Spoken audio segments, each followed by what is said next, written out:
A thin, elderly woman, her hands trembling as she tightly clutches a paper bag filled with documents, could never have imagined that a routine trip to the bank would turn into a nightmare. After more than 30 years of loyalty to this bank, she was kicked out simply because she couldn't use a smartphone app. The humiliation and the cold stares from those around her made her feel like the entire world was turning its back on her. But just when it seemed that injustice had crushed her last hope, a stranger appeared. No one else. It was none other than NBA legend Shaquille O'Neal, who stepped into her life to change everything. What happens next will make you reflect on the power of kindness and the fight for what is right. Follow this inspiring story, and don't forget to hit subscribe to our channel. We'd love to know where you're watching from, so please share in the comments. Helen Thompson slowly walked through the glass doors of First Capital Bank. The cold light from the fluorescent bulb shone onto the glossy marble floor, creating a sense of alienation that made her pause for a moment to regain her composure. This had once been her monthly destination, as familiar as her own kitchen. But today, the bank seemed to have become a completely distant place. Helen, wearing a faded old wool coat and carrying a worn-out cloth bag, slowly approached the teller counter. In her bag, she carried all the documents she thought could prove her identity: a savings book, utility bills, her husband's veteran certificate, and even a letter from the bank. The bank sent a few months earlier. Her hands tightened around the bag as she thought about why she was there. Her husband, George, who had stood by her through every up and down in life, was waiting at home. George had just had his treatment regimen changed by the doctor this morning. He needed a new medication costing nearly $500, and Anderson's drugstore would close at 5 p.m. Helen knew. She knew that if she didn't buy the medicine in time, George's health would deteriorate further. But she had no choice but to go to the bank. Her steps, steady from decades of facing hardships, now trembled under the pressure of her circumstances. The old flip phone in her pocket was of no help. It could only make basic calls. That was all she needed until today. But now, it seemed like a symbol of helplessness. Helen approached the teller counter. In front of her was a young employee wearing wireless headphones and typing on a computer. She raised her voice to get attention. "Hello," Helen said, her voice small but still polite. "I'd like to withdraw money from my savings account." The teller looked up, glanced at her briefly, then back to the screen. "Have you set up our banking app?" she asked, her tone even. Helen hesitated. "I don't have a smartphone," she replied, gently pulling her savings book from her bag. "But I have all the necessary documents here." The teller paused, glancing at Helen through her thin-framed glasses. "I'm sorry, but your account hasn't been digitally verified. This is a new policy and we can't make exceptions." "What policy?" Helen asked, confused. The bank employee took a deep breath, her voice still unchanged. "According to the new regulations, all accounts must be linked to our banking app. Without digital verification, we can't process transactions." This policy was implemented after the bank merger. Helen felt as if someone had just punched her hard. She tried to suppress the rising emotions, her voice trembling. "I've been banking here for over 30 years. I have my savings book, bills, my husband's veteran certificate. This is my money. Please." The bank employee looked at her with a look of feigned sympathy. "I'm very sorry, but the policy is the policy." "But my husband needs medicine," Helen continued, tears beginning to well in her eyes. "He's at home. I just need to withdraw money to buy his medicine. Please help me." The bank employee hesitated for a moment before calling security over the intercom. "You're disturbing other customers. I'll have security assist you." Two security guards, one tall and one shorter, approached. "Please step outside," the tall guard said, his voice polite but firm. Helen felt her knees give way.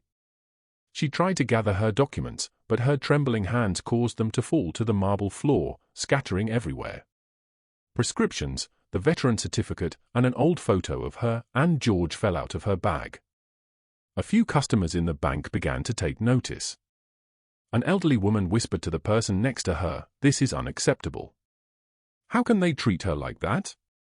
But no one stepped forward to help. The security guards bent down, reluctantly picking up Helen's papers before handing them back to her. "Please leave immediately," the shorter guard repeated. Helen couldn't speak another word. Tears streamed down her cheeks as she left the bank, the harsh afternoon sun shining on her tear-streaked face. Outside the bank, Helen sat down on a nearby bench, her frail hands trembling as she picked up the scattered documents. The crumpled prescription, the electric bill, and the old photo of her and George from their youth lay before her. In the photo, George, then a young soldier, smiled proudly in his uniform. Helen recalled their difficult but meaningful years together, building a family, working together to raise their children. But now, nothing. She felt she was failing to protect the man she loved most. Helen bowed her head, her shoulders shaken, and tears began to flow continuously. Inside her old cloth bag, the flip phone lay silent, useless. How could they treat me like this? Helen wondered, her hand tightening around the bag as if seeking some comfort within it. Meanwhile, inside the bank, murmurs began to rise. A middle-aged man said with annoyance, "She's been a customer here her whole life. It's so shameful." But no one took action. Helen remained sitting there, powerless. Only one question echoed in her mind: what can I do to save George? Helen sat quietly on the bench near the bank, the afternoon sunlight highlighting every wrinkle on her face. Her red-rimmed eyes watched the papers fluttering around her feet, a light breeze blowing some of them farther away, as if testing her endurance. Helen leaned forward, trying to pick them up, but her frail, trembling hands couldn't manage. An important paper, the prescription for George, was blown a little farther away. She reached forward to grab it, but lost her balance and had to brace herself on the bench. She sighed, her eyes dimming in the harsh sunlight. Inside her old cloth bag was a faded old photo that had fallen out along with the documents. It was a picture of her and George in their youth, when he was a young, strong soldier. George stood in his uniform, smiling proudly, while Helen stood beside him with eyes bright with hope. She reached out a trap. She held out her trembling hand to pick up the photo, gazing at it for a long time. In her memories, George had always been her strongest support. But now, he was thin, exhausted from cancer, and she couldn't do anything to help him except sit here, powerless and bewildered. How could this happen to me? She whispered to herself. George needs me. He's always been there for me through every hardship. Now, I can't do anything for him. Helen quietly wiped her tears. What had happened in the bank still felt like a knife slicing into her self-esteem. As someone who had lived her whole life honestly, carefully, and worked hard, she never thought she would find herself in this situation, treated like a nuisance, kicked out of the place she had trusted for 3 decades. Inside the bank, customers continued their transactions. But a silent dissatisfaction spread through the space. A middle-aged man stood in line, shaking his head. "This is unacceptable," he said to the person next to him. "She's been here her whole life, and they treat her like that." The woman next to him nodded in agreement. They should be helping her, not kicking her out like this. But no one stepped outside. Those murmurs, though filled with discontent, were just quiet voices unable to change anything. At that moment, a shiny black SUV turned into the bank's parking lot. From the driver's seat stepped a tall man, exuding confidence but equally composed. It was Shaquille O'Neal, the former NBA basketball star, renowned not only for his athletic talent, but also for his meaningful charitable work. Beside him was his daughter, Mahira, a teenage girl with bright eyes, intelligent and curious. Mahira was the first to notice Helen. "Dad," she whispered, pulling Shaq's hand and pointing towards the bench. "Something's wrong with her." Shaq looked in the direction his daughter was pointing. He immediately recognized the unusual situation. Helen sat hunched over, her frail shoulders trembling. Papers lay scattered around her, some still on the ground. Her face was etched with anguish, and her red-rimmed eyes clearly showed her despair. Shaq didn't say a word, slowly walking toward Helen. His towering shadow loomed over her, startling her into looking up. Her tear-streaked face, she hurriedly wiped her tears with trembling hands as she saw a stranger. A stranger approaching. "Are you okay?" Shaq asked, his deep, warm voice much gentler than his imposing exterior. Helen looked up, her eyes glimmering with a mix of hope and confusion. She hesitated, unsure who this man was or why he was concerned about her. After a few seconds of silence, she choked out, "I just wanted to withdraw money from the bank to buy medicine for my husband, but they wouldn't let me. They said I need a smartphone." Shaq bent down to pick up a few scattered papers around Helen, including the old photo of her and George. He looked at the photo, his eyes softening. They were the eyes of someone who had witnessed much injustice in his life and couldn't turn a blind eye to it. "How long have you been banking here?" Shaq asked, his voice steady but full of meaning. Helen replied, her voice trembling, "Over 30 years. Never had any problems, but now?" Her voice trailed off and her eyes welled up again. Mahira stood beside them, listening to Helen's story. She bent down to pick up the photo of George and stared at it thoughtfully. "Dad, she's lived her whole life giving," she said, handing the photo to Shaq. "They can't treat her like this." Shaq looked at the photo, his eyes showing a hint of emotion. He sat down beside Helen, placing a reassuring hand on her shoulder. "Don't worry," he said firmly. "We'll go back to the bank and resolve this." Helen looked at him, her eyes full of confusion. "But they kicked me out." She hesitated, fearing that going back would only lead to more humiliation. But Shaq's eyes, the eyes of someone who had fought for what was right, made her feel she could trust him. "Sometimes, people need to be reminded that they're dealing with a person, not just a file," Shaq said resolutely. He reached out his hand to help Helen stand. "Let me handle this for you, and for your husband." Helen, with tear-filled eyes but brimming with gratitude, simply nodded. Together with Mahira and Shaq, she walked toward the bank door, where, just minutes before, she had left in humiliation and helplessness. But this time, she no longer felt alone. Shaq, the towering man with a big heart, was standing by her side. Helen slowly walked through the bank door, this time without the fear and shame she had felt before. Walking beside her was Shaquille O'Neal, the tall man exuding confidence, and her daughter Mahira, who was recording every moment on her phone. Their presence immediately attracted everyone's attention in the bank. The usually bustling but cold atmosphere now became tense. Whispers began to spread throughout the room, and some customers hurriedly pulled out their phones to film. Helen bowed her head, still unaccustomed to this sudden attention.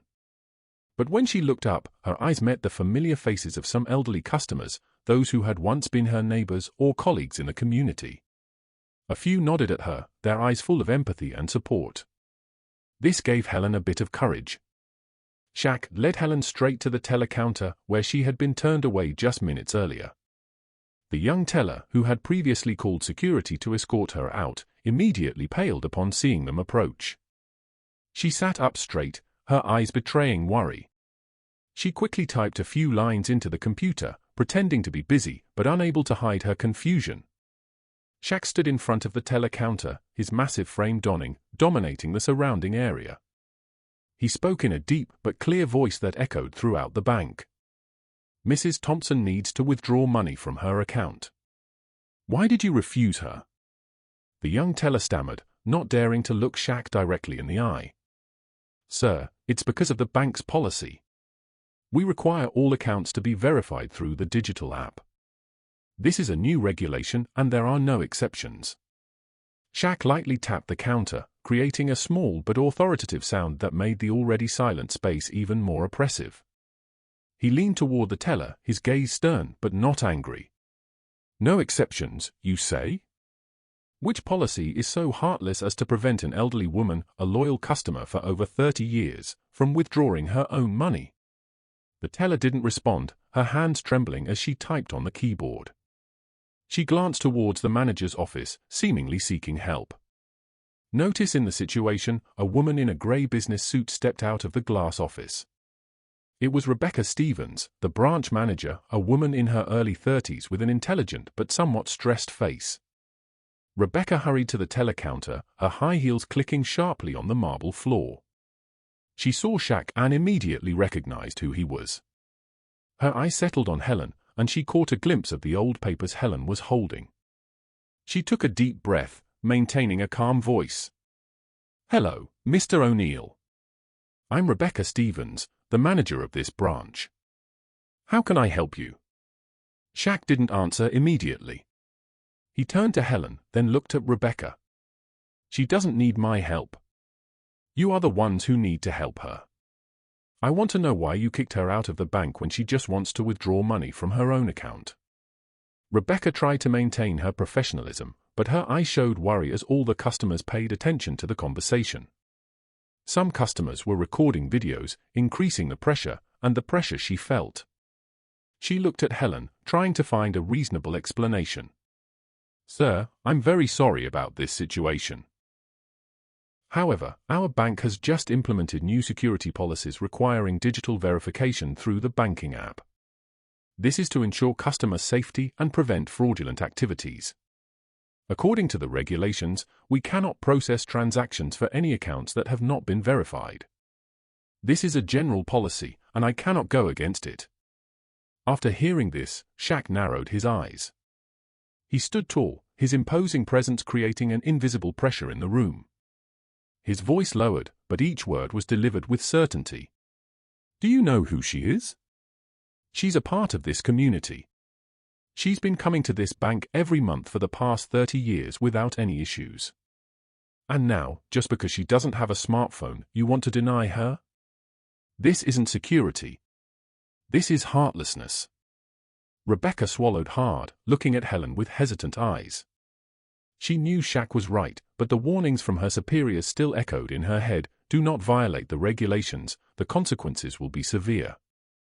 Shaq took another step forward, causing Rebecca to instinctively step back. He continued, his voice strong, but not harsh. "Policies are meant to serve people, not harm them. If you refuse to help her today, I will help her transfer all her money to another bank. And I promise you, this story will go viral. Do you want that?" The atmosphere in the bank seemed to freeze. Rebecca felt hundreds of eyes fixed firmly on her. The whispers from the customers grew louder. A woman nearby shouted, "Help her! It's the right thing to do." Rebecca glanced at the wall clock. It was nearly 4:50 p.m. The pharmacy, where Helen needed to buy medicine, was about to close. Rebecca sighed, as if she had to make a difficult decision, but had no other choice. "All right," she said, her voice small but clear. "We will make an exception. I will take responsibility." Helen looked at Rebecca, her eye surprised but full of gratitude. "Thank you. Thank you so much. My husband, he needs the medicine." Rebecca nodded, signaling the teller to proceed. Meanwhile, Shaq stood quietly beside Helen, his eyes full of reassurance. When the money was handed to Helen, she held the envelope tightly, tears streaming down her cheeks. She turned to Shaq, not knowing what to say except a trembling "Oh, thank you. Thank you so much. You're a good man." Shaq smiled, leaning down to look at Helen. "You don't need to thank me," he said. "Take care of your husband. You've done everything for him, and that is truly admirable." As Helen left the bank, the surrounding customers applauded. Mahira was still filming. Capturing the moment, Shaq turned to shake Rebecca's hand and said to her, "Thank you for choosing the right thing. But remember, policies are meant to serve people, not hurt them." Rebecca nodded, her face gradually relaxing into a slight smile. Helen walked away, feeling lighter than ever, and Shaq, with his towering presence and big heart, had brought hope not only to Helen, but also to those who witnessed this meaningful story. Helen exited the bank with the envelope of money in her hand, clutching it tightly as if it were her entire world at that moment. Tears still streamed down her cheeks, but this time, not from shame or despair. They were tears of relief and deep gratitude.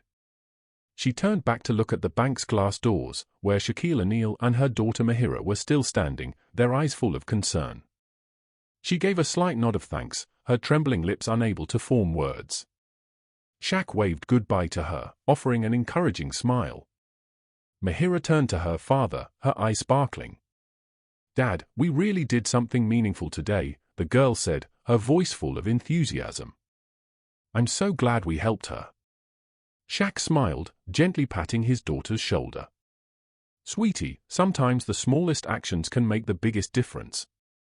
But remember, we do this not for praise, but to remind everyone that compassion still exists." Mahira nodded, clutching her phone tightly. "Dad, I think everyone needs to know this story. It will be a lesson for many people." Shaq looked at his daughter, his eyes gentle but resolute. "If you share it, make sure the story doesn't stop here. Let it spread the message that people must prioritize kindness over every regulation."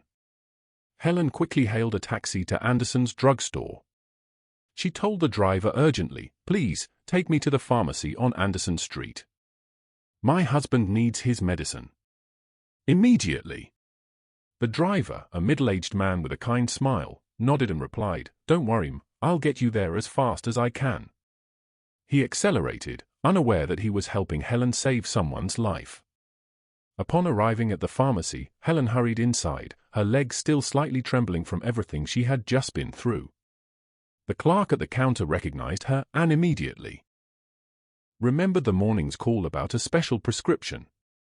"Mrs. Thompson, we've prepared the medicine for your husband. Thank goodness you arrived before we closed." Helen tightly held the bag of medicine, her heart filled with relief. She paid and said, "Thank you, everyone. Today has been tough, but finally I can bring the medicine to him." When she got home, Helen opened the door and saw George sitting on the familiar armchair, his eyes fixed on the doorway as if waiting.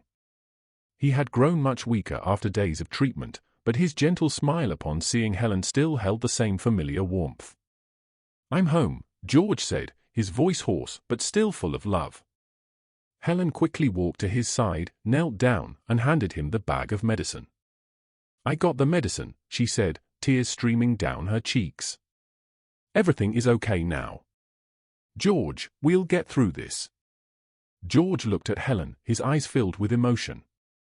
"You're the strongest person I've ever known," he whispered. "I don't know what I'd do without you." "Thank you." Helen gently placed her hand on George's. She smiled despite the tears still falling. "We've overcome so many hardships together, haven't we? This is no different." They sat there together in the small room, filled with love and connection. Helen felt a sense of relief, not just because she could help George, but because she knew she was not alone. Shaq and Mahira had helped her see the light even in the darkest moments.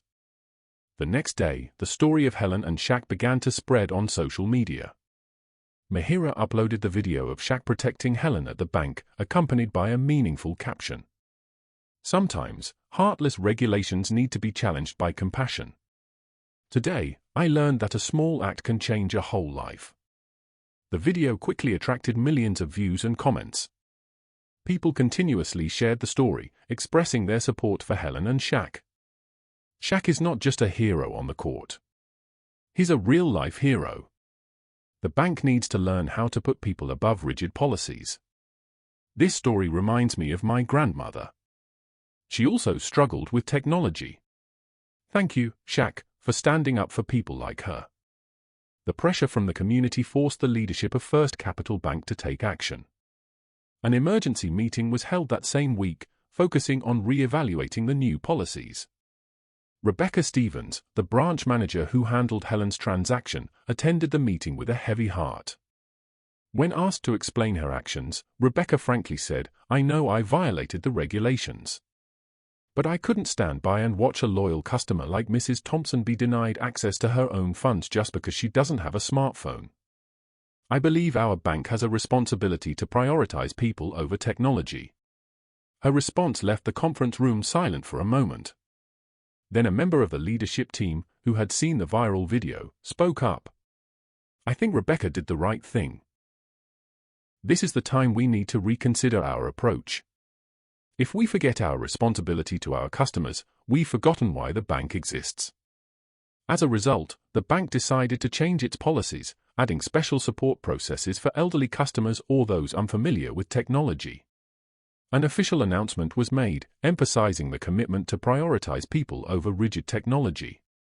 A few weeks later, Shaq made an unexpected visit to Helen's home with Mahira. They brought a bag full of food, a bouquet of flowers, and a card that read, "To the two strongest people I've ever met, never forget that you are not alone. Shaq." Helen opened the door, her eyes full of surprise and emotion. "Mr. O'Neill, what brings you here?" Shaq smiled, leaning down to speak gently. "I just wanted to see how you two are doing, and I wanted to thank you for giving me the opportunity to do the right thing." George, though weak, tried to stand up from the armchair. "Thank you, sir," he said, his voice hoarse. "You helped my wife during our hardest time. It means the world to us." Shaq shook George's hand, his eyes full of respect. "No, you two are the real heroes. I was just doing my part. You've lived your lives for each other, and that's an inspiration to all of us." Helen stood there, tears streaming down her face, but a satisfied smile on her lips. She knew that life was still full of good things, and moments like these would always serve as reminders that kindness has the power to change the world. Helen sat on the armchair next to George, her eyes sparkling with happiness as she looked at the bouquet of flowers and the bag of food that Shaquille O'Neal and his daughter Mahira had brought. Their small, cozy home seemed to brighten up thanks to their unexpected visit. George, though weak, tried to stand up from the familiar chair to shake Shaq's hand once more. His frail hands were firmly grasped by Shaq's, the stark contrast between the two, one side towering and strong, the other frail and weak, but both exuding mutual respect. "Mr. O'Neill," George said, his voice hoarse but steadfast, "you didn't just help us get the money, you helped me regain my faith, the faith that kindness still exists in this world." Shaq leaned down, grasping George's hands with both of his eyes filled with empathy. "No need to thank me, my friend. I was just doing what anyone should do. You two have spent your lives loving and caring for each other. That deserves respect and support from all of us." Mahira stood nearby, her eyes sparkling as she looked around the small room. She noticed the simple yet meaningful details in the house, walls adorned with family photos, a small window frame letting in the morning light, and especially an old photo in a weathered wooden frame, showing George in uniform standing next to a young Helen. They held hands, smiling brightly as if the whole world belonged to them. Mahira approached Helen, took the photo and gazed at it for a long time. "Mrs. Thompson, you and Mr. Thompson are amazing," she said admiringly. "Your love is beautiful. I hope I can find a love like that too." Helen smiled, her face full of wrinkles stretching outward. She placed a hand on Mahira's shoulder, her voice gentle but firm. "You will find it, sweetie. But remember, true love isn't just about beautiful words. It's about sacrifice, patience, and the ability to stand by each other through the toughest times. That's what makes love enduring." Shaq stood up, gave George and Helen a light pat on the shoulders before stepping out the door with Mahira. He turned back to look at them, a warm smile appearing on his face. "I'll always remember your story. It inspired me a lot." Helen saw the father and son leave to the door, watching the SUV disappear down the narrow road. She stood silently for a moment, her hands tightly clasped together. Inside, a warm feeling spread through her. She whispered to herself, in this vast world, there are still kind-hearted people. They appear just when we need them most. The next day, the video Mahira filmed at the bank had become a social media phenomenon. In the video, Shaq stood in front of the bank manager, fiercely, yet compassionately, defending Helen's rights. Mahira's caption accompanying the video read, "Sometimes, a small action can change a whole life. Remember, technology and regulation should never replace compassion and empathy." The video quickly amassed millions of views and hundreds of thousands of shares. Comments were filled with admiration and empathy. Shaq is not just a legend on the basketball court, but also a legend in real life. The bank needs to learn to put people above policies. This is a big lesson for them. This story reminds me of my grandmother.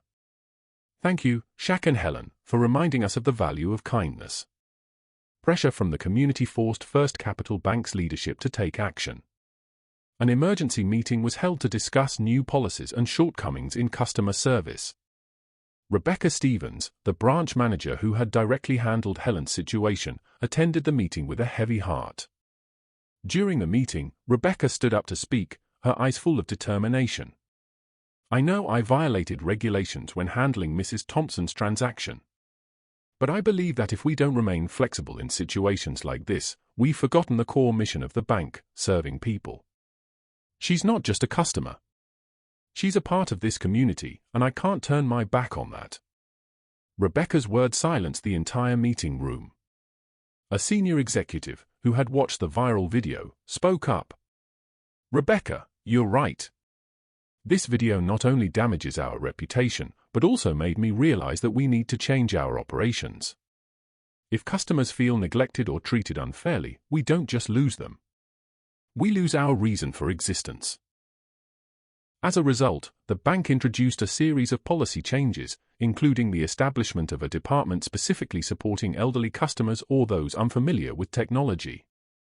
The bank also committed to retraining employees to enhance empathy and humanity in their service.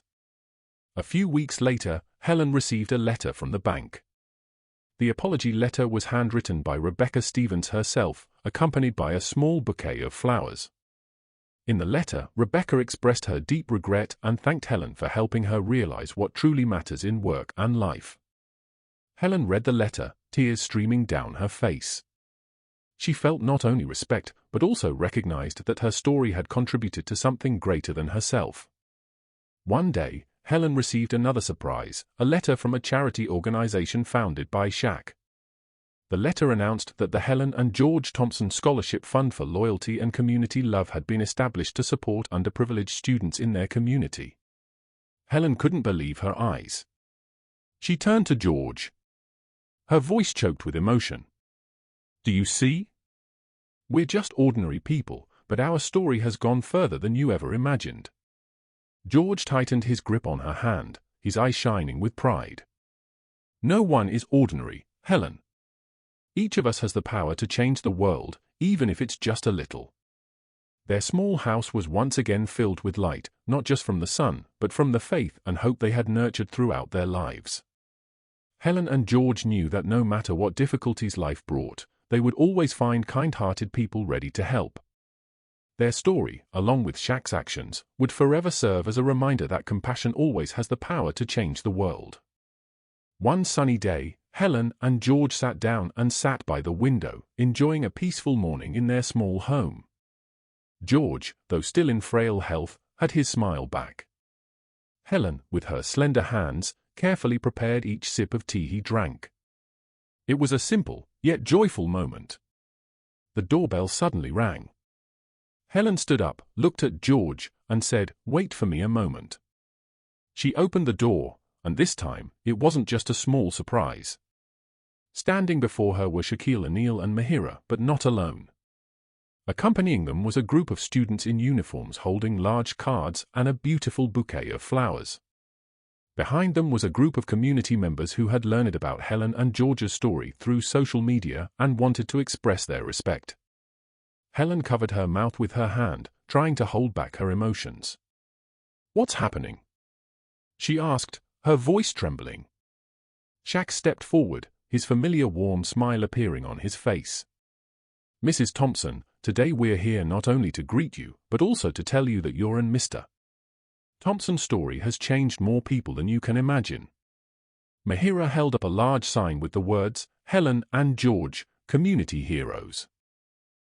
A boy from the group of students stepped up, handing Helen a card with the scribbled words, "Thank you for teaching us that kindness still exists." Helen couldn't hold back her tears as she looked at the children, her trembling hands accepting the card and pressing it to her chest. George, despite his weak health, tried to walk to the door. He looked at Shaq, his voice hoarse, but filled with gratitude. "You've given us more than we could have ever expected.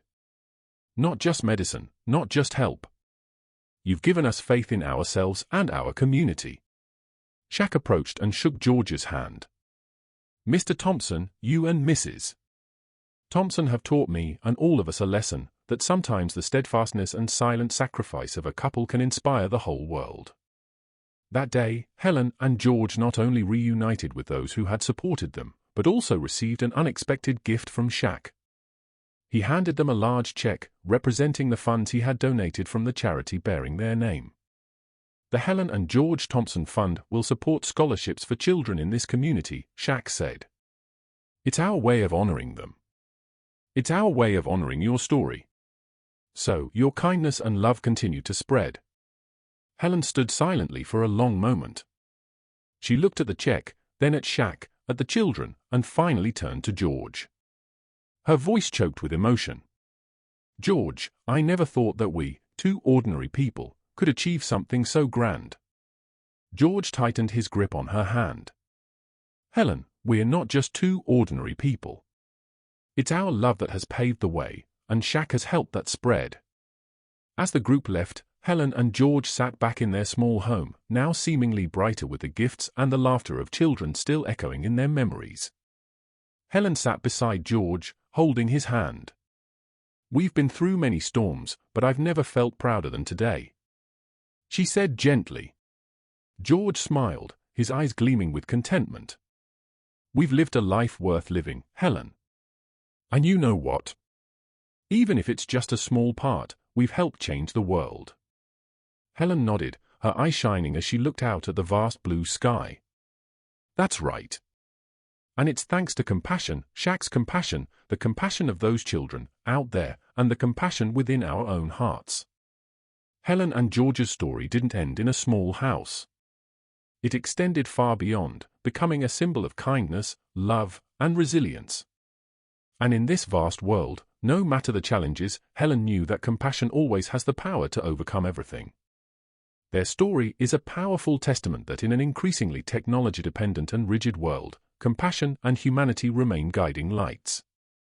They not only received help from Shaquille O'Neal, but also inspired the community to remember that people exist not to serve rules, but rules are created to serve people. The love and sacrifice Helen showed for George, along with Shaq's compassion, gave us a profound lesson. Sometimes small actions can change a person's entire life, even an entire community. From seemingly ordinary moments, we can make a significant difference, as long as we always prioritize our hearts and compassion above all. This story isn't just about a couple or a bank. It's a reminder that in any circumstance, we can become bearers of hope, even with a small act. Kindness has a powerful ripple effect, and the world always needs brave people to stand up for what's right. If Helen, George, and Shaq's story has touched your heart, spread this message by sharing it with others. Don't forget to subscribe to our channel so we can bring you more inspiring stories like this one. Let's build a community where compassion is always prioritized. Thank you for watching. See you in the next stories.